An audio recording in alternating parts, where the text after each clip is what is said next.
आप उस ग्लोरी को महसूस कर सकते हैं, आप उस ग्लोरी में जी सकते हैं जो पुराने नियम के लोग भी नहीं जी पाए।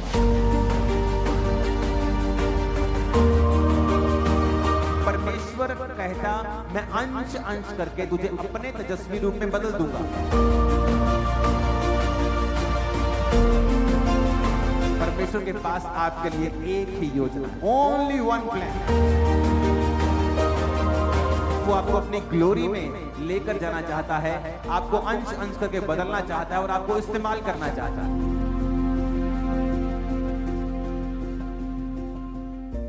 दूसरा कुरिन्थियों 3:7 से 18, रोमियो 12 उसकी 2 आयत, फिलिप्पियों 1 उसकी 6 आयत और कुलस्सियों 3 उसकी 10 आयत। उसमें लिखा कि मृत्यु की वह वाचा जिसके अक्षर पत्थरों पे खोदे गए थे, यहां तक तेजे में हुई कि मूसा के मुंह पर के तेज के कारण जो घटता भी जाता था, इजरायली उसके मुंह पर दृष्टि नहीं कर सकते थे। कि जब मूसा उस आज्ञा को लेकर नीचे आया था, तो वचन कहता है कि उसके मुंह से तेज निकल रहा था। और जब इजरायलियों ने उसके मुंह की ओर देखा कि इसके मुंह पर से लाइट शाइन निकल रही है, उसका मुंह शाइन हो रहा है, एक शाइनिंग लाइट उसके मुंह से निकल रही है, तो वो डर गए और उसके मुंह को वो देखना नहीं चाहते थे। तो परमेश्वर ये कह रहा है कि अगर वो वाचा जो मौत की वाचा थी, क्योंकि शब्द मारता है, क्योंकि उस वाचा को कोई भी पूरा नहीं कर सकता था, तो सब मौत के नीचे थे।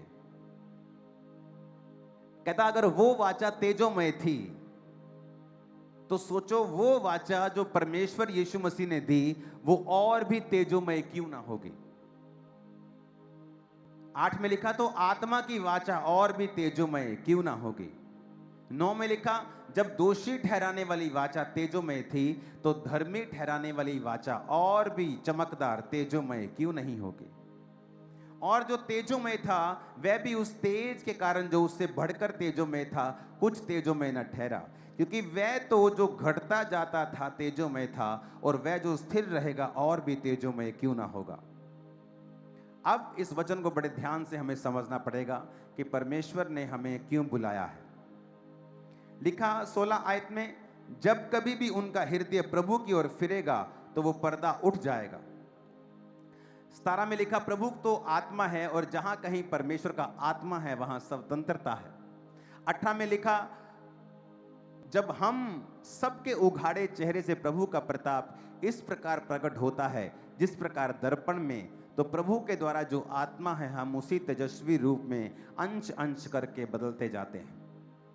अब यहां पर उसने कहा कि जब मूसा आसमान में गया और परमेश्वर ने उसे अपने हाथ से लिखी हुई वाचाएं दी, और जब वो नीचे आया तो उसके चेहरे पे इतनी किरणें निकल रही थी कि लोग डर रहे थे उसका चेहरा देखने के लिए। तो वचन में लिखा है कि उसका चेहरा जब देखने में डरने लगे तो मूसा ने अपने चेहरे के ऊपर पर्दा डाल लिया। तो वो पर्दा डाल के अपने चेहरे पे लोगों से बातें करता था, क्योंकि उसका जो तेज था चेहरे के ऊपर वो बहुत ज्यादा था। और धीरे धीरे जब मूसा नीचे रहा पृथ्वी के ऊपर, तो वो तेज घटता गया। तो पौलुस ये कह रहा है कि वो तेज जो घटता रहा, क्योंकि वो एक दोषी ठहराने वाली वाचा जब वो मूसा लेके आया वो तब उसको मिला। तो सोचो जो धर्मी ठहराने वाली वाचा है, जो नया नियम है, जो जीसस क्राइस्ट ने कहा कि अब तुम्हें उस पुराने नियम को मानने की जरूरत नहीं है, मैं उसे खत्म करने नहीं परंतु पूरा करने आया हूं, कि अब तुम्हें बैलों और बकरों का लहू देने की जरूरत नहीं है, अब तुम्हें नए नए चांद और नई नई चीजों को मानने की जरूरत नहीं है। अब मैं आ गया हूं, मैंने अपना लहू तुम्हारे लिए बहाया। एक ही बार में जगत के सारे पापों के लिए मेमने ने अपना लहू बहाया और वो पिता के पास चला गया। इसलिए उसने मरियम से कहा था अभी मुझे मत छू, मैं अभी पिता के पास नहीं गया हूं। और वो पिता के पास अपने लहू को लेकर गया और पूरे जगत के लिए अपने लहू को परमेश्वर के सामने चढ़ाया। तो परमेश्वर कहता है दोषी ठहराने वाली वाचा अगर तेजोमय थी, तो सोचो जो धर्मी ठहराने वाली वाचा है वो कितनी तेजोमय होगी। आप उस ग्लोरी को महसूस कर सकते हैं, आप उस ग्लोरी में जी सकते हैं जो पुराने नियम के लोग भी नहीं जी पाए। तब किसी किसी के ऊपर आत्मा उतरता था, किसी किसी को परमेश्वर के दर्शन होते थे, किसी किसी को पवित्र आत्मा भविष्यवाणी का वरदान देता था, लेकिन अब नया नियम में लिखा है कि मैं अपना आत्मा सब मनुष्यों के ऊपर उंडेल दूंगा, सब मनुष्यों के ऊपर। अगर 120 लोग प्रार्थना कर रहे थे तो आत्मा 110 लोगों के ऊपर नहीं उतरा, वो 120 के ऊपर ही उतरा। यानी अब परमेश्वर चाहता था कि यीशु मसीह के जन्म के बाद, उसके जी उठने के बाद, क्रूस पे लटकाया गया, मारा गया, गाड़ा गया, तीसरे दिन मुर्दों में से जी उठा। अब उसके जी उठने के बाद लोगों को ये बातें समझ आए कि अब तुम्हारा जो अप्रोच है परमेश्वर के सामने वो अलग हो गया है। अब वो कहता कि अब तुम परमेश्वर के ही तेजस्वी रूप में अंश अंश करके बदलते जाते हो। जब आप रोज परमेश्वर की प्रेजेंस में अब बैठते हैं तो परमेश्वर आपको एक ही दिन में प्रेरित नहीं बना देगा, आपको एक ही दिन में यीशु नहीं बना देगा। वो आपकी लाइफ पे अंश अंश करके काम करता है। एक कमी आपकी लाइफ से वो निकालने के लिए वो आपकी अगुवाई करता है। जब आप रोज उसकी प्रेजेंस में बैठते हैं, वो कहता वो ग्लोरी जो मूसा के चेहरे पे थी अब वो तुम्हारे चेहरे पे आ सकती है, तुम्हारी लाइफ पे आ सकती है। मूसा ने वो ग्लोरी तब पाई जब वो परमेश्वर की हुजूरी में था। कहते वो ग्लोरी तो वो थी जो घटती जाती थी। सोचो वो ग्लोरी जो प्रभु यीशु मसीह तुम्हें देंगे वो तो घटेगी भी नहीं। हमें आत्मा में कई बार समझने की जरूरत है। अब यहां पे वो कह रहा है, कभी आपने नोटिस किया जब शादी के बहुत साल हो जाते हैं, 15-20 साल हो जाते हैं, तो हस्बैंड वाइफ्स की शक्लें भी मिलने लगती हैं एक दूसरे से। कभी नोटिस किया आपने? किसने नोटिस किया? हाथ खड़ा करो, मैं देखता हूं कुछ है मेरे साथ, हाथों को हिलाओ। आप देखना कई बार ध्यान से, उनका स्किन टोन मिलने लगती है। क्यों? क्योंकि वो एक जैसे ही खाना खाते हैं, एक जैसी वातावरण में रहते हैं, सब कुछ एक जैसा ही हो गया है, वो आपस में वो शक्लें भी मिलने लग जाती हैं। वैसा ही सेम जब आप परमेश्वर के साथ समय बिताते हैं, जब आप रोज परमेश्वर की हुजूरी में जाते हैं, आप रोज परमेश्वर के संग बैठते हैं, तो इसमें एक मैसेज परमेश्वर दे रहा है कि अगर मूसा रोज की एक बार परमेश्वर के सामने कुछ दिनों के लिए गया और उसके चेहरे पे किरणें थी, तो परमेश्वर कहता है कि वो जो तुम्हें धर्मी ठहराने वाली वाचा है, जीसस क्राइस्ट का नया नियम, सोचो तुम्हारी जिंदगी कितनी उज्जवल वो करेगा अगर वो मूसा के चेहरे पे प्रकाश ला सकता है दोषी ठहराने वाली वाचा को लेने वक्त। सोचो जीसस क्राइस्ट की वाचा जो तुम्हारे हाथ में है, तुम्हारी लाइफ पर कैसा प्रकाश होगा। और इसका मतलब ये है कि जब हम परमेश्वर की हुजूरी में बैठते हैं, वो क्या करता है? वो हमारी लाइफ से हमें ग्रेस देता है, हमें कंट्रोल देता है, हमारी जिंदगी के ऊपर काम करता है, हमें अपनी कमियों को याद करवाता है, और हम अंश अंश करके, बिट बाय बिट करके, इसीलिए जो क्रिश्चियन जर्नी है, ये जर्नी काली वाली नहीं है, ये आराम से चलने वाली एक लाइन है। जहां आप रोज प्रभु की उपस्थिति में जाएंगे, वो आपके हार्ट से बात करेगा, अंश अंश करके आपको परमेश्वर के रूप में बदलेगा। आपका जीवन भी जिस परमेश्वर के जैसा होना शुरू हो जाएगा।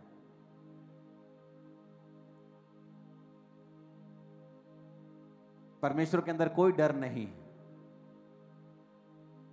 उसको बीमारी से डर नहीं लगता, उसको शैतान से डर नहीं लगता। एक नजर जग ढूंढने में पड़ी तो वो भस्म हो जाएगा, भस्म से भी भस्म हो जाएगा, उसकी भस्म भी भस्म हो जाएगी। वैसा स्वभाव परमेश्वर आपको देते हैं। जब आप उसकी प्रेजेंस में जाते हैं रोज, फिर वही बीमारी आपको डरा नहीं पाएगी, और आपकी लाइफ की क्लैरिटी आपको नजर आएगी कि मुझे क्या करना है, मुझे कैसे आगे बढ़ना है।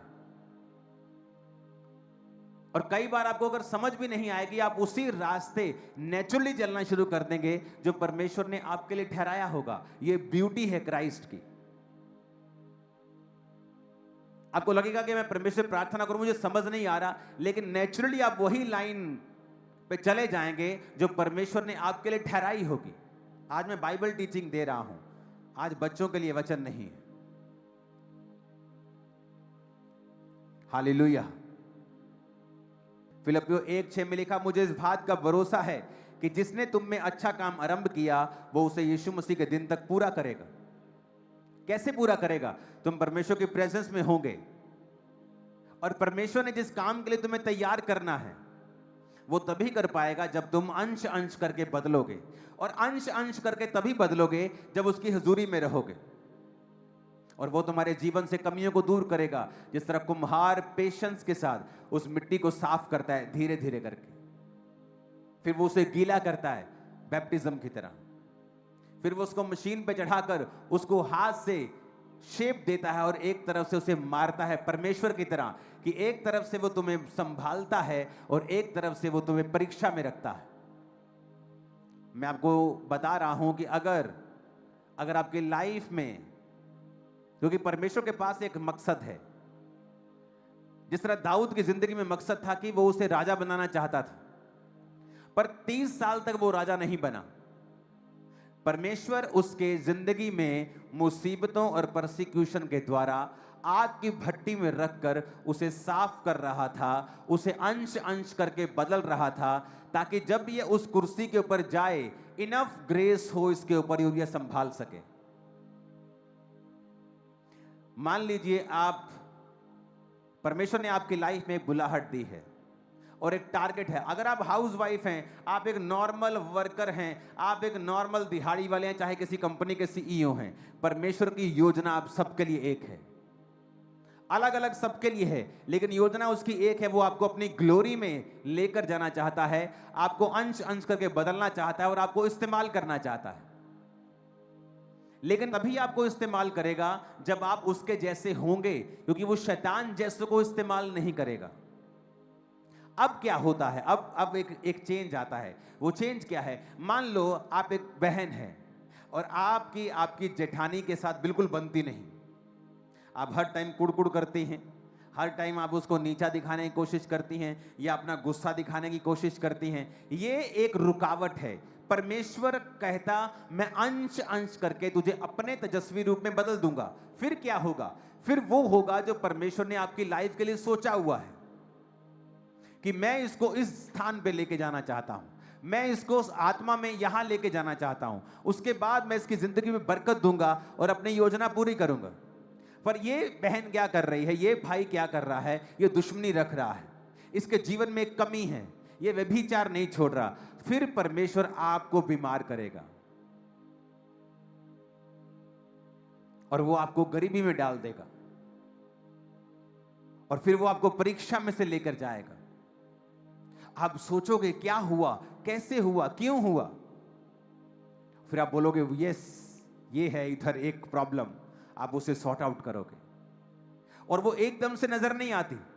आप पहले प्रभु को चिल्लाते रहते, प्रभु क्यों कर रहे हैं, क्यों कर रहे हैं, लेकिन धीरे धीरे उस दुख की भट्टी की उस तपन में आप सीखते हैं कि अच्छा मुझे माफ करना था, मैं नहीं कर पा रही हूं, नहीं मुझे ये शराब छोड़नी थी, मैं नहीं छोड़ पा रहा हूं। तो परमेश्वर फिर दुखों का इस्तेमाल करता है आपको अपने अंश अंश में तेजस्वी रूप में बदलने के लिए। और जब हम उस दुख में समझ जाते हैं, कुछ तो बेवकूफ होते हैं, उस दुख में भी नहीं समझते, फिर परमेश्वर उंगली टेढ़ी करता है, दुख के प्रेशर को बढ़ाता है, फिर हम समझते हैं अच्छा अब मुझे सुधरना पड़ेगा। कुछ पास्टर्स को लोग बड़ा तंग करते हैं, कुछ दूसरे विश्वासी जो हैं कलीसियाओं के, वो खुद नहीं सुधरना चाहते।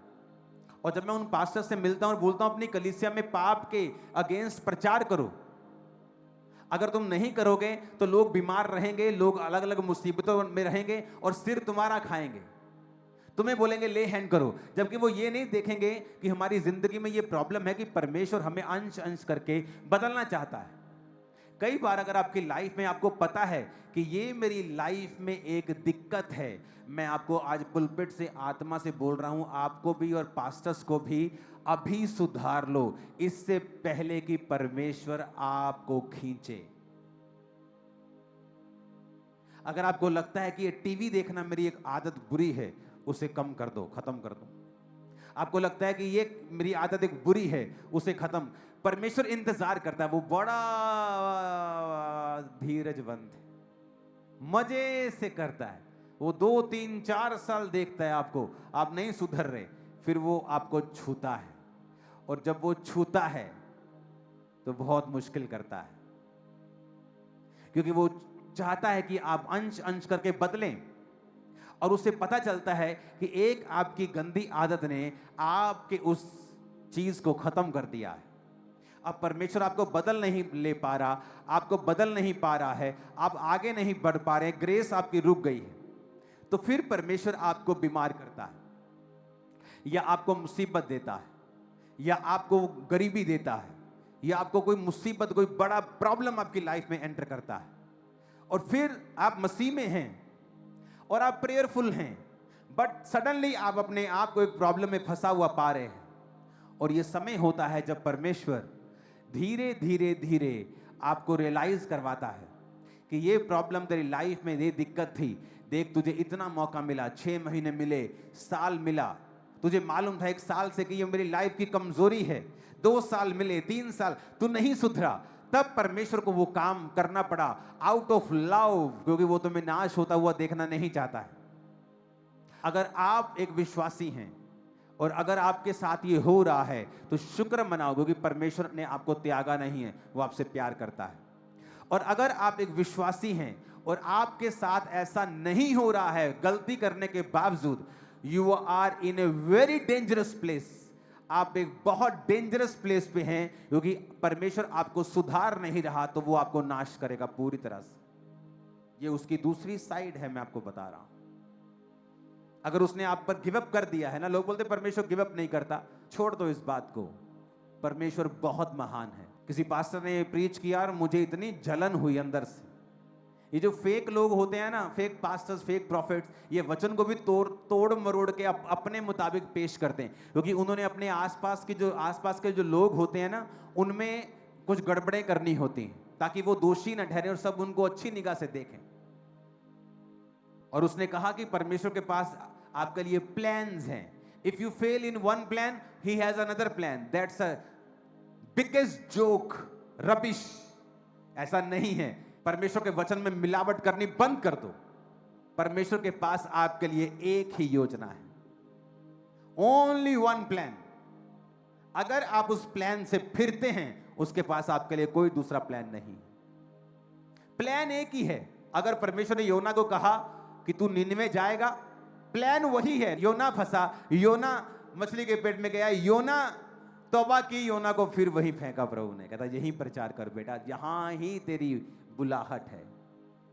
Not many plans, only one plan.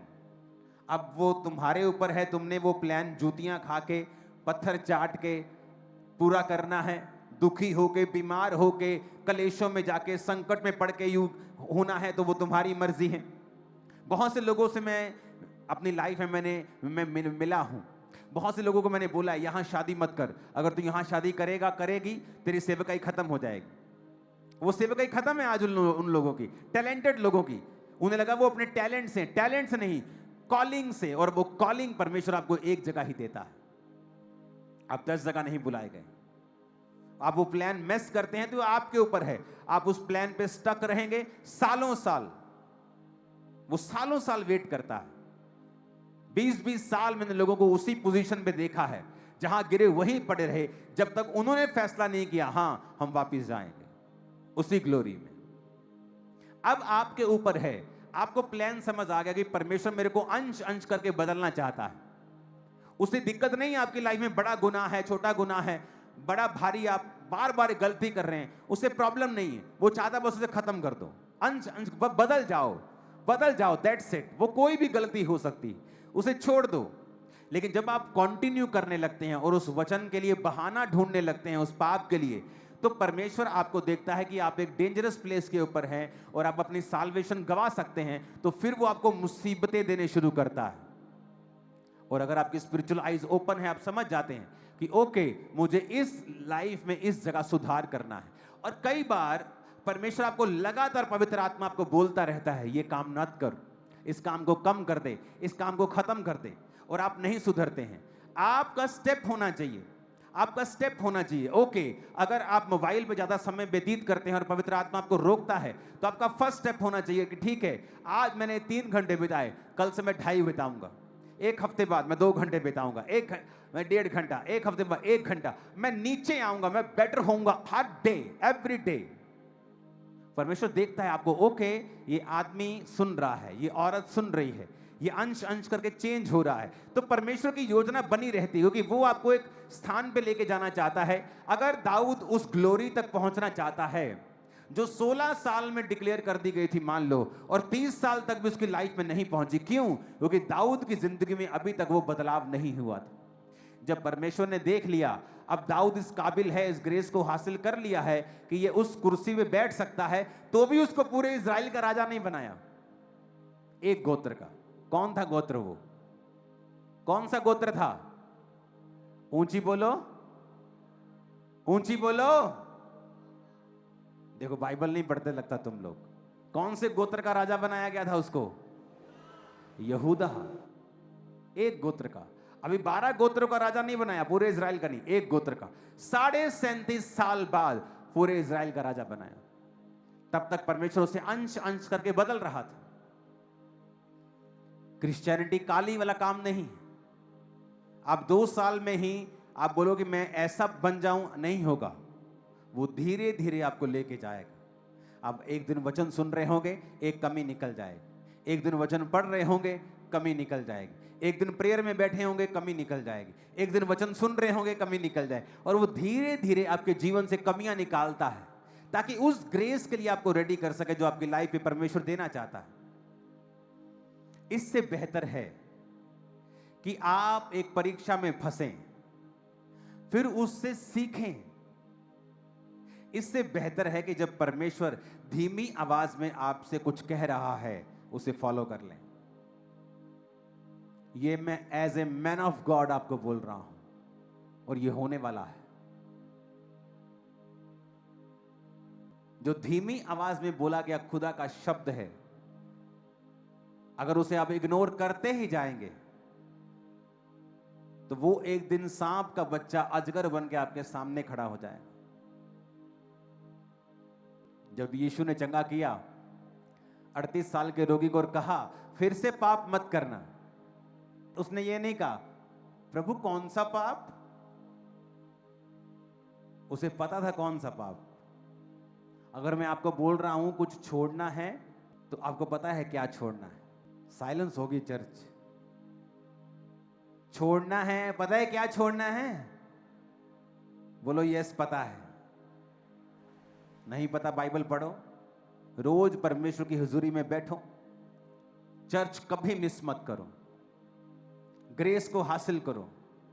क्योंकि जो आज धीमी आवाज है खुदा की, कल वो भारी भरकम परीक्षा बन जाएगी। और जब परमेश्वर परीक्षा में डालता है, एक समय तक वो आपको उसमें फिर रखता है।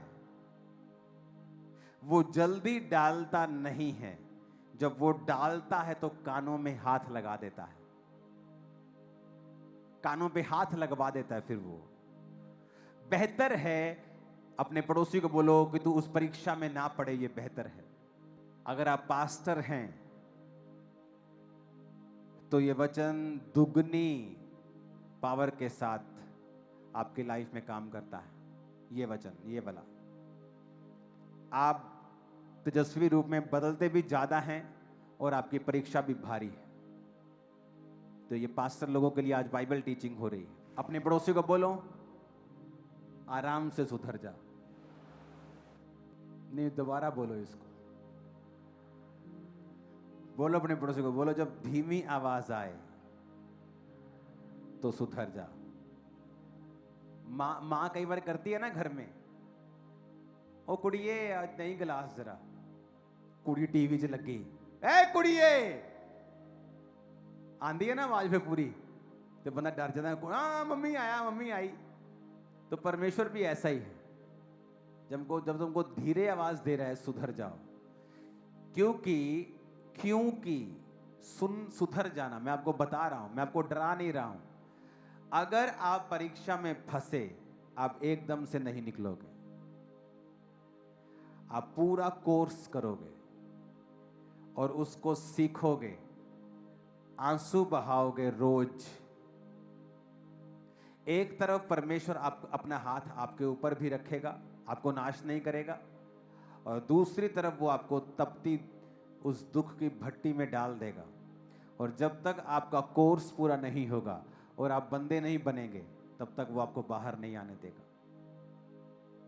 मेरी आपका स्पिरिचुअल फादर होने के नाते, आपका अगुवा होने के नाते आपको एक सलाह है, एक विनती है, एक हाथ जोड़ के विनती है कि सुधर जाओ अभी। क्योंकि जब आप परीक्षा में पढ़ते हैं, बहुत सी चीजें बिगड़ती हैं आपके आसपास की भी, फिर वो सुधर भी जाती हैं, लेकिन आपको बहुत चीजों को सहन करना पड़ता है। मेक श्योर जो आपकी लाइफ की कमी है आप उसे खत्म कर दें।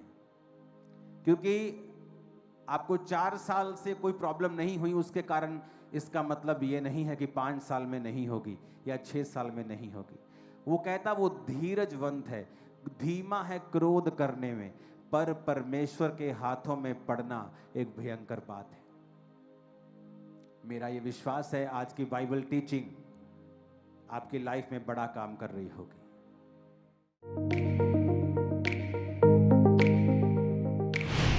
परमेश्वर के दास के द्वारा दिए गए जीवित वचनों और गहरे आत्मिक भेदों को जानने के लिए